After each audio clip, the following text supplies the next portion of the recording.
মনে করেন আপনি লম্বা একটা সময় ধরে কাজ করছেন, অনেক প্রতিকূলতার সম্মুখীন হয়েছেন, অনেক সমস্যার মধ্য দিয়ে গেছেন, কিন্তু আপনি কাজের কোনো সাফল্য পান নাই। এর পিছনে আসলে কারণ কি? কেন সাফল্য পান নাই? আপনার এটা উদ্ঘাটন করতে হবে। প্রথমত দেখেন স্পিরিচুয়াল কোনো বিষয় আছে কিনা, আপনি আল্লাহ আপনার প্রতি কোনো নাকশ কিনা, অথবা আপনার বাবা মা আপনার প্রতি নাকশ কিনা, কোনো দরিদ্র মানুষের মনে কষ্ট দিয়েছেন কিনা, কোনো একটা সময়ে আপনি কারো কাছে কোনো কিছু নিয়ে দেন নাই, সে কষ্ট পেয়েছে কিনা। দেখুন, এই জিনিসগুলো আপনার সাফল্য ব্যর্থতার কিন্তু প্রভাব ফেলে। এটা কিন্তু আমরা দেখতে পাই না, বাট ফেলে। দ্বিতীয়ত যেটা হতে পারে, আপনার যে কাজটার প্রতি আপনি করছেন, ওই কাজটা আপনি ঠিকঠাকভাবে করতে পারছেন কিনা, আপনি মাল্টিটাস্কিং করছেন কিনা।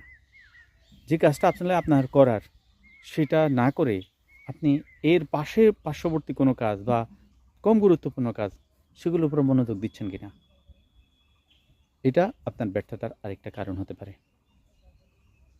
কোনো কাজের প্রতি সাফল্য আনতে গেলে আপনাকে অবশ্যই ওই কাজের ডেডিকেশন সর্বোচ্চটা দিয়ে করতে হবে। মনে রাখবেন, আপনার জন্য বিভিন্ন ধরনের লোভ লালসা আসবে ওই কাজটা করতে গিয়ে। এটা আসবে, সেটা আসবে, ওটা আসবে। আপনি যদি ঝপ করে এই কাজটার উপরে ঝাঁপ দেন, তাহলে কিন্তু আপনার সাফল্য কিন্তু আটকা পড়ে থাকবে।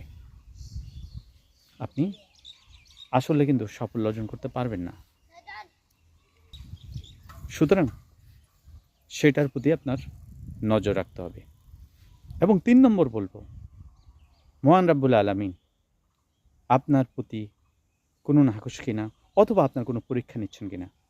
দেখুন, সাফল্য একটা দীর্ঘমেয়াদী প্রক্রিয়া।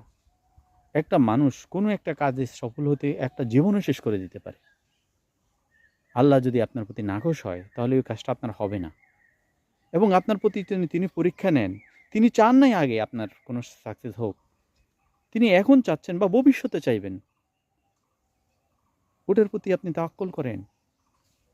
আল্লাহর কাছে ক্ষমা প্রার্থনা করেন, ইস্তেগফার করেন, সাফল্যের জন্য চালিয়ে যান, কান্নাকাটি করেন, কাজ করে যান। সাফল্য ইনশাআল্লাহ আপনার জন্য আসবেই। আজ না হয় কাল, না হয় অন্য একদিন, কিন্তু আশাটা শিওর। অবশ্যই এটা মনে রাখবেন।